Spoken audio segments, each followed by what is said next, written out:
My name is Ria Calder, 30 years old. When my mother said, "We're doing a small Christmas this year, just close family," the word small landed like a foreign coin. Pretty, worthless, not legal tender in her house. This is a woman who once hired a bartender for a 4th of July breakfast, who prints theme hashtags for casual brunches. But after last year's disasters, I wanted to believe she'd found humility somewhere between the centerpiece and the bill. I asked 3 separate times. She repeated it like a script. Just us. She even tried the soft focus guilt. Family is all that really matters in the end. Which is hilarious, considering the one man she insists counts as family is the same ex who once locked me in his apartment because I wouldn't wear the dress he picked out. He was always her favorite. He comes from such a good family, she'd sigh, like pedigree could buff out cracked glass. Every time I mentioned the thrown glassware, the wrist bruises, she called me dramatic. People argue, Ria, as if a bottle exploding against a wall should be downgraded to animated conversation. I went anyway, because Grandma said she'd go for one night, and she's the only reason I haven't set the family thread on fire and then blocked the ashes. The plan was simple. In, out, smile, leave. Christmas Eve felt suspiciously quiet, like the tree had been told to shush. My sister Madison, golden child, catastrophe in lipstick, was already there, pouting at nothing, filming everything. She once accidentally sent a photo of me drunk in college to my boss. She called it a mistake, just like how she accidentally dated my high school boyfriend 2 months after we broke up. Her talent is wringing innocence out of intentional acts. Mom made a show of keeping it simple. Pajamas. No pressure. We ate polite dinner. I left at 11 with a headache shaped like my last name and decided that was enough Christmas for a year. The next morning, it appeared. A flood of Instagram stories that didn't know how to be discreet. Group photos like catalog pages. A buffet long enough to cater an apology tour. People I hadn't spoken to in years. People who actively dislike my parents. 38 faces in my parents' house. And in the center of a boomerang where everyone makes a cheer face. My ex, drink in hand, grinning between my father and the golden child. In another clip, Mom plays charades with him. He mimes Titanic. She yells, "Jack!" and claps like a seal. They even tagged it. #Christmas with the Calder. My last name. My absence. Their audience. Not a single text. Not an oops. Not a lie that tried to be clever. They planned it this way. Kept me calm and out of the way. Then built a party around the one person who should never share oxygen with me again. Not because they forgot. Because they wanted a reconciliation arc on camera. They wanted me to behave like a character in a play they were directing. Merry, photogenic, quiet. I didn't cry. I didn't call. I did what you do when the world stops pretending. I went to my laptop. Years ago, when my parents were underwater, quiet jewelry sales, a refinance disguised as renovations, I set up their utilities because they're allergic to paperwork and passwords. I opened the joint account portal with the same credentials I'd used since that bailout year and watched the dashboard breathe. The heating system had kicked on at 6 o'clock a.m., trying to warm a 5-bedroom house with cathedral ceilings and no insulation. My mother, in silk pajamas and bare feet in December, would be cold in minutes. So I did it. Gas, off. Electricity, off. Water, off. Each one asked, "Are you sure?" I clicked yes, yes, yes, and let the confirmations stack like quiet snow. Then I changed the login email, the password, and tied 2-factor to a number I generated that morning. The screen blinked to a new reality. By noon, silence. They assumed outage. They told guests to stay calm. Madison tried to make it into a bonding moment. I could hear her tone in my head. "Guys, this is like a movie. Candles, vibes." At 12:41 p.m., my father texted, "Hey, power's out. Any chance you can check the login? We think the system glitched." 10 minutes later, Mom called. Then again. Then from a different number. I blocked all of them. At 2:03 p.m., Madison chirped, "Hey, do you still have the login? Totally random, but the heat is off, and it's like 40 degrees in here." The emoji made something deep in me go very still. I didn't reply. By 3 o'clock p.m., the group photos stopped. At 3:17, the stories vanished. People began to leave with the kind of cheer that looks like teeth. The Calder Christmas officially crashed. Still no apology, still no admission. At 4:30, the neighbor tried on their behalf. I let it ring. At 5:22, a text from Mom. Ria, what did you do? Not sorry, not please, just those 5 words, like I'd bumped a vase. I turned my phone off. They spent the night like that, cold, dark, embarrassed. At 7:46 p.m., Madison texted about pipes making weird noises, which reminded me the backup generator hadn't been serviced since Dad declared, "We'll never need it." By midnight, I powered the phone on to watch the chaos in real time. Posts erased, group chats splintering, a cousin's passive-aggressive status about some people loving drama more than family. And then, like the only porch light on the block, Grandma's single text, I know what they did. I'm proud of you. I screenshotted it. I saved it like paperwork you never want to argue later. It would have been enough, the blackout, but pettiness doesn't fix patterns, and our family's favorite tradition wasn't Christmas. It was New Year's. Every year my mother rented the same lakeside lodge and staged it like a magazine spread. Matching outfits, choreographed candid champagne, countdown speeches where she cried on cue. This year, she'd already bragged. The reservation sat quietly in my inbox because, of course, it was in my name, paid with my points from July, when she'd called sobbing about needing a reset. I'd said yes to end the call. I'd forgotten, until now. 2 days after Christmas, the calls stopped, not because they'd calmed down, but because they'd finally realized they were locked out of everything. With no apology coming, there was no reason to unlock anything. I opened the booking portal, pulled up the lodge, 3 nights, December 30th to January 2nd, 5 bedrooms, hot tub, a fireplace bigger than my first apartment, and canceled with 2 clicks. No fee. Primary name on file was mine. Then I rebooked the exact dates under an alias and changed the key code to one only I knew. To make sure the message didn't get lost, I scheduled a small envelope to the front desk for the morning of the 30th. Try lying your way into this one, Mom. Noon, December 30th, Madison texted, Hey, do you have the lodge info? Mom said you booked it. No punctuation, no apology, just entitlement in a wig. 10 minutes later, we're here. The guy says there's no reservation. I let the cold do its work. Mom's message arrived next. Ria, fix this now. We have guests. Guests. Of course they did. The redemption arc needs an audience. I waited until dusk when the sky looked like an old bruise, then typed, I canceled it. You're not invited. It was satisfying in a way that didn't feel like triumph. It felt like turning a key from the inside. 30 minutes later, my ex called. First time in a year. I didn't answer. His voicemail tried calm but couldn't hide the anger beneath. I was immature, disrespectful. I owed the family peace. I blocked him again, this time like deleting a file I never needed to open. They ended up at a roadside motel, 2 towns over. Madison posted plastic champagne in paper cups, a mini fridge door that wouldn't close. Mom tried a quote. Memories aren't about the place. They're about the people. The people looked miserable. Me, I spent New Year's at Grandma's 1 bedroom. She made soup. We watched a black and white movie and didn't notice midnight until the credits rolled. No speeches, no staging, just a soft clink of glasses and the sound of heat working because someone remembered to service the furnace. Your mother was already broken before she had you, Grandma said, not cruelly. I didn't answer, not right away. When I did, the words surprised me by fitting. I think I'm done with all of them.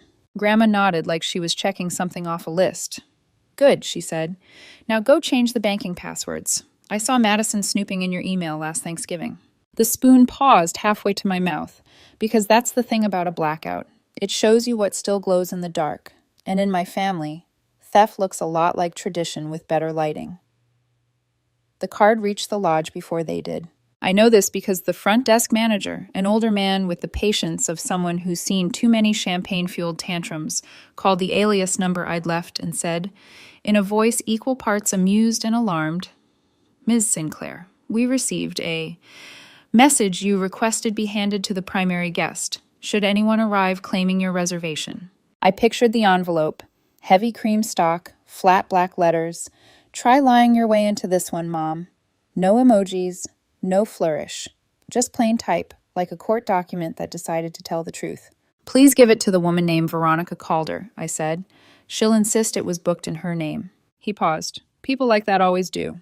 They arrived at 12:08 p.m. The manager later described the entrance the way you'd describe weather.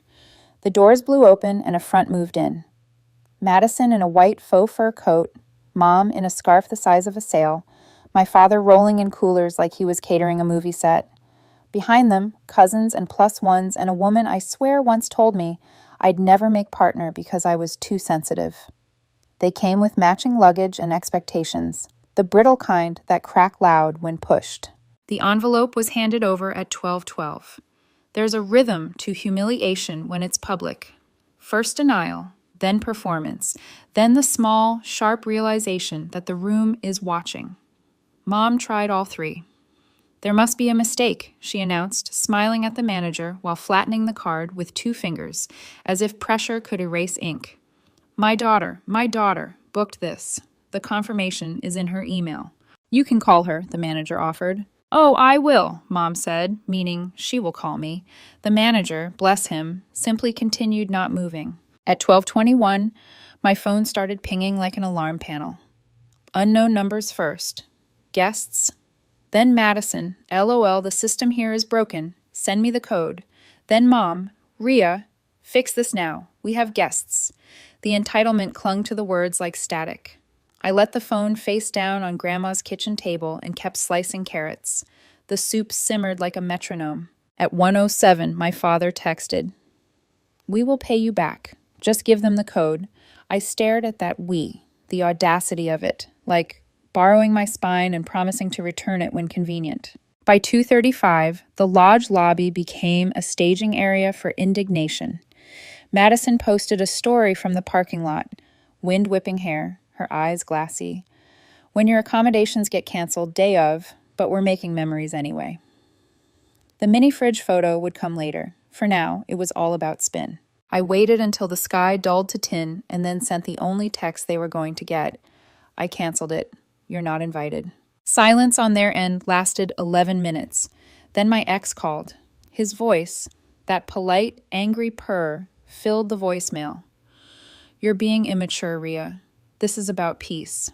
Your mother is trying.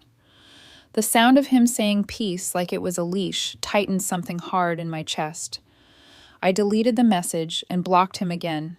Muscle memory is also protection. At 4:10, a final text from Mom. You are embarrassing yourself. It struck me as almost tender that she still believed the audience was mine. They ended up at a roadside motel 2 towns over, the kind that advertises continental breakfast, like despair comes with waffles. Madison posted at 11:56 p.m., plastic flute raised, a forced grin, a mini fridge gaped open in the background, frost clinging to a bag of peas. Mom followed with a quote card. Memories aren't about place, they're about people. The people looked miserable. We didn't count down at Grandma's. We forgot, then remembered, then laughed because we couldn't fake caring about a clock. She poured soup into 2 bowls and nodded toward the window where snow softened the world to a hush. You know, she said, voice low, your mother was already broken before she had you. I let the words sit between us like a guest who didn't need food, only a chair.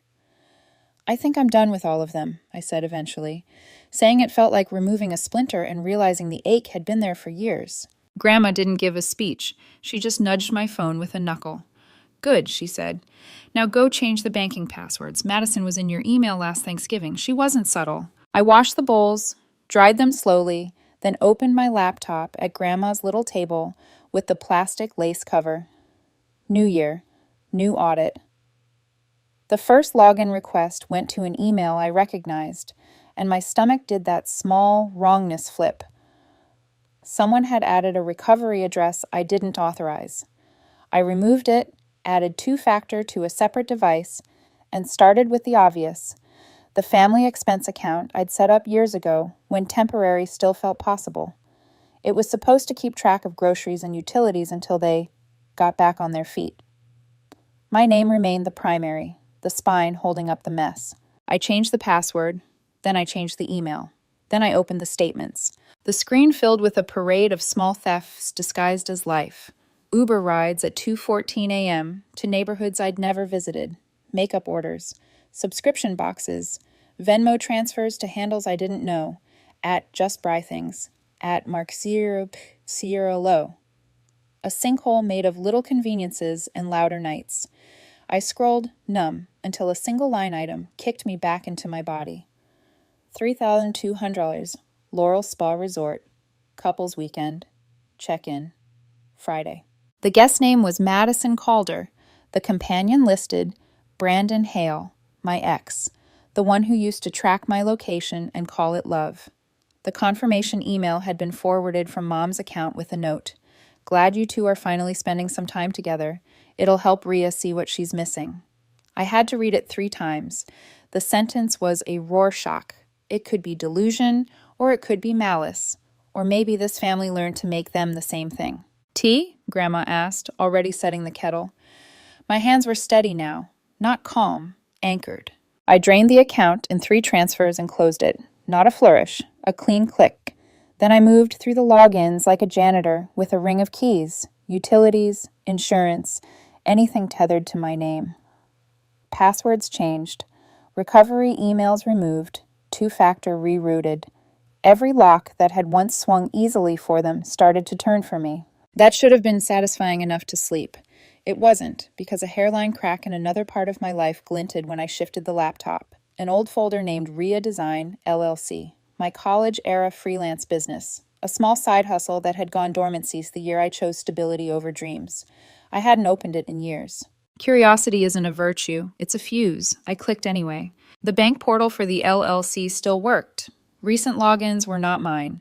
There were expenses in tidy categories that made accountants purr: marketing events, travel, vendor meals, attached to receipts from boutiques, restaurants, and hotels I'd never stepped into. The dates synced too neatly with family photos I hated. A cruise I never took, a networking brunch that looked like a shopping spree. The tax filing stub for last year had my name on it and deductions I didn't make. Grandma set the tea in front of me, watched my face change color. What did you find? They reopened my dormant LLC, I said. In my name. They've been running their life through it. Fake write-offs. Thousands. The word fraud didn't feel dramatic. It felt clinical. Grandma sat, folded her hands. You'll need a tax attorney. Someone you don't share with anyone. I know a woman, good at her job, does not blink. I forwarded myself every statement, every receipt, every timestamp, then drafted an email to a tax attorney I vaguely remembered from a past project. Subject: identity misuse and fraudulent filings. I attached the neat horror show of PDFs and asked for a consult. I kept my voice dry. Outrage is useful in private. In writing, it's an easy dismissal. By 2 a.m., I had changed more passwords than I could count and cut more cords than my mother had ever tied bows on. The condo was quiet. Grandma had gone to bed hours ago, her bedroom door just ajar, the light a soft triangle.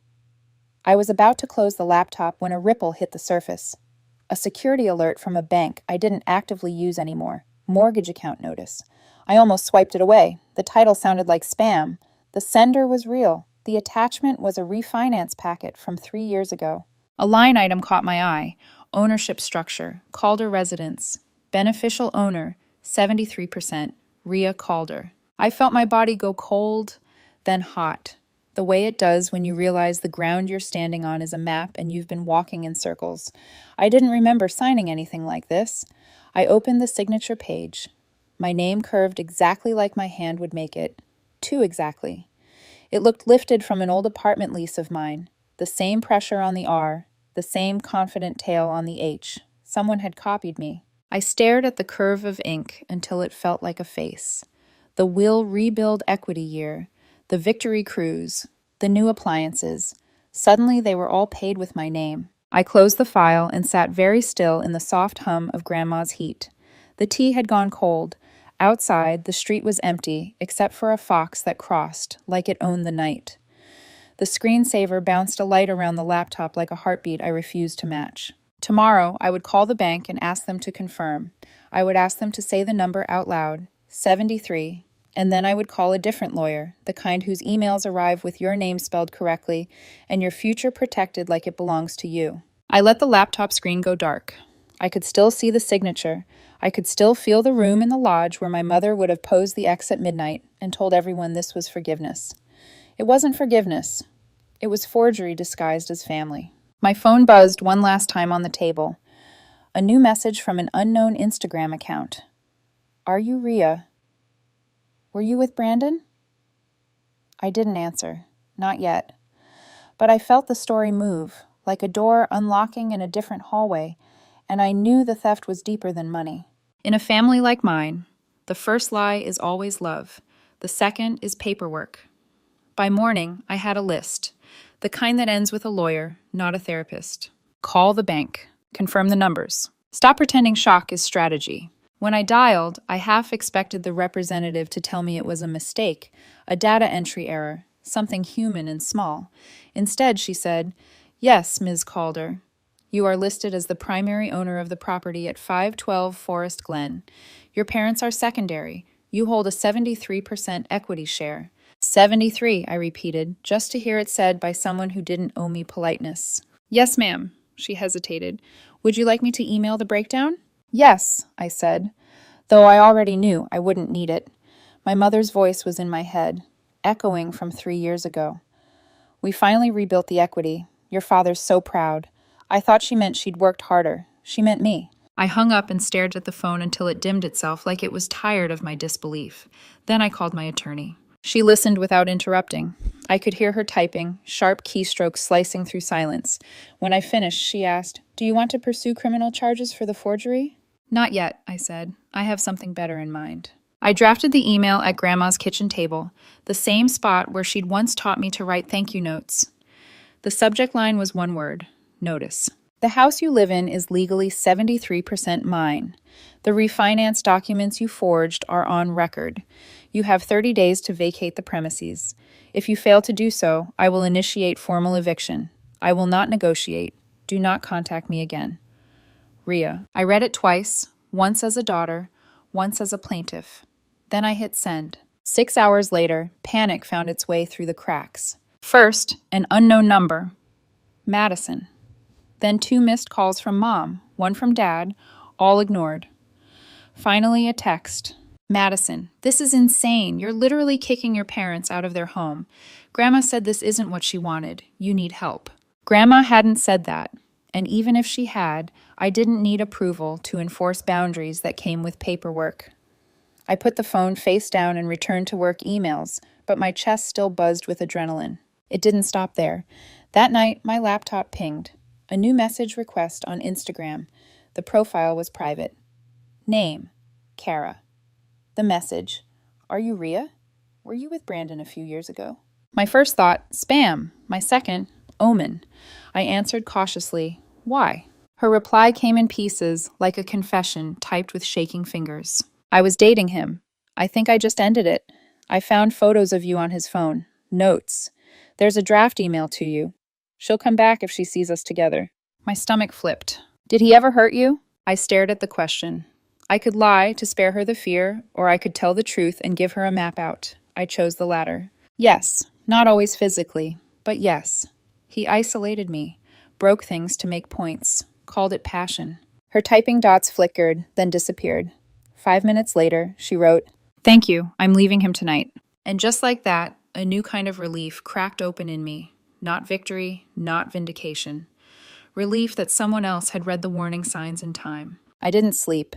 Instead, I scrolled through old photos, the ones I hadn't deleted, my mother beaming at Brandon at a barbecue, Madison tagging him in family goals posts, my dad calling him solid.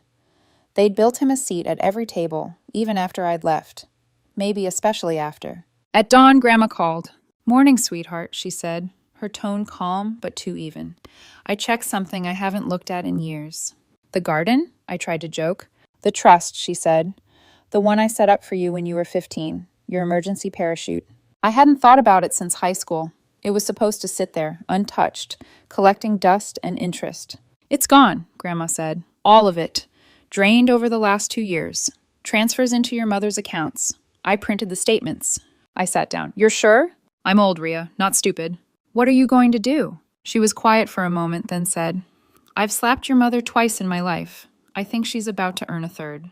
The sound I made wasn't laughter, but it wasn't sobbing either. It was something new, the sound of disbelief trying to become acceptance. Grandma, I said softly, I'm sorry. Don't be, she replied. I'm proud. You finally stopped apologizing for other people's sins. By the end of the week, the legal clock began. The eviction notice went from draft to active. My attorney filed it without ceremony, and the court didn't flinch. When the papers landed at my parents' doorstep, Mom reportedly sat down on the floor like she'd been shot.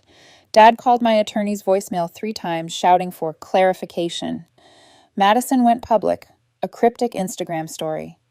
Family betrayal is the worst kind. Cutting out toxic people for my peace. Their denial came in stages.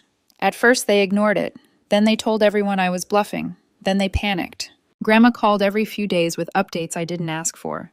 They're trying to pack, she said once, but your mother keeps arguing with your father about what to sell. He says furniture. She says jewelry.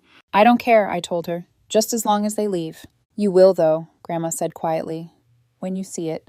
She was right. I drove past the house on the 31st day. Trash bags lined the lawn.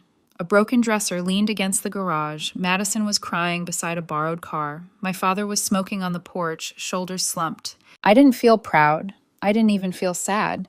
It was like watching strangers move out of a memory I never wanted. The sheriff's department changed the locks the following morning. The keys were handed to me in a plain envelope. The officer looked at me like he wanted to say something, but didn't. I stood on the porch for a long time before I went in. The house smelled the same, lavender cleaner and lemon furniture polish, but it felt hollow, like the walls were waiting for permission to breathe. I walked through each room. The dining table where Mom staged perfect dinners, the hall mirror where I'd practiced polite smiles, the kitchen island where Madison once called me dramatic for leaving Brandon. Every surface reflected the same thing, how small I'd learned to be in a house too big for honesty. I opened the windows, let the cold air in. Then I called a cleaning service and a locksmith. By noon, every lock was changed. By 3, the old photos were in a donation box. By sunset, I was sitting on the living room floor with nothing but my phone and the sound of wind moving through clean curtains. A text from Grandma arrived at 6:12 p.m. Trust proceedings filed. I told my lawyer to be thorough. Love you. I didn't respond right away. I was watching dust float through the light, wondering if this was what peace actually looked like, ugly, quiet, earned. That night I slept in the house for the first time since I was 17. No noise, no footsteps, no guilt pressing on my chest. It wasn't revenge, it was reclamation. The next morning I made coffee, looked around the empty kitchen, and whispered, "This is mine." No one answered, and that for once was perfect. It's strange how silence becomes furniture. A week after the lock change, I could hear the echo of every footstep in that house. For years, I'd wanted peace. But peace has a hum, a frequency you have to learn to live with. I spent the first few days reclaiming it, one room at a time. I repainted the walls a soft cream, the opposite of my mother's endless jewel tones. I ripped up the curtains she'd chosen and left the rods bare for sunlight. I donated every photo, every framed smile that had once been part of a lie. The cleaning crew found things I didn't expect. Old bills, unsigned Christmas cards, even a shoebox in the attic full of receipts from family expenses. My name was on most of them. My handwriting forged across lines I'd never seen before. I didn't keep any of it. I didn't need physical proof anymore. I already had the papers that mattered. The deed, the court order, the attorney's email confirming the trust lawsuit Grandma had started against my mother. When I called Grandma to tell her the locks were changed, she didn't sound surprised. I figured, she said, they always believed that house made them safe. Maybe now they'll understand. It was just borrowed light. She paused before adding softly, "Do you want me to come stay a few days?" "No," I said. "You've already done enough. I just want to sit with it for a while." "Then sit," she said. "But don't forget to open the windows. Air needs somewhere to go." The next morning, I opened every window in the house. Cold January air rolled in, sharp and honest. For the first time, the space smelled like nothing. I took the spare bedroom, the one that used to be Madison's, and made it mine. A small desk by the window, a stack of books I hadn't had time to read. No decor, no family portraits, No ghost of who I was supposed to be. The first night I slept there, I dreamed of Christmas lights flickering out one by one. But this time it wasn't revenge. It was release. Madison tried one last time, a text from an unknown number. You've ruined everything. You think you're free, but you'll always be alone. I didn't reply. You can't convince people who mistake consequences for cruelty. A week later, Grandma called again. She'd met with her lawyer, and things were moving quickly. The trust investigation's almost done, she said. Your mother's name will be on a few government lists soon enough. Do you regret it? I asked. Regret what? Any of it. The lawsuit, the fallout, the way everything's ending. Grandma's laugh was small and tired. No, sweetheart. I regret every year I thought forgiveness without change was love. By mid-March, the house was fully mine. The carpets were cleaned. The walls no longer whispered my parents' names. I replaced the old chandelier in the dining room with a simple pendant light. No glitter, no drama, just clarity. I didn't list it for sale, not yet. It didn't feel right to profit off the ruins of my own childhood. Instead, I sat with it, let it ache, let it settle. I blocked every contact. Mom, Dad, Madison, even the distant cousins who used to forward their excuses. Every number, every email, every shared calendar that still sent birthday reminders. Gone.